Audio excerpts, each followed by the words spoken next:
హైదరాబాద్ నగరంలో సంతోష్ నగర్ పరిధిలో నిర్మిస్తున్న స్టీల్ బ్రిడ్జి పనులలో కనీస భద్రతా ప్రమాణాలు పాటించని కార్మికులు.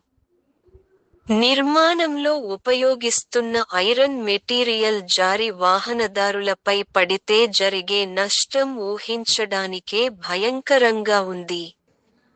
భద్రతా ప్రమాణాలు పాటించకపోవడం వల్ల కార్మికులకు, వాహనదారులకు ప్రమాదాలు జరిగే అవకాశం ఉందని, నిర్మాణ సంస్థలు, అధికారులు ఈ విషయంలో చర్యలు తీసుకోవాలని డిమాండ్ చేస్తున్న ప్రజలు.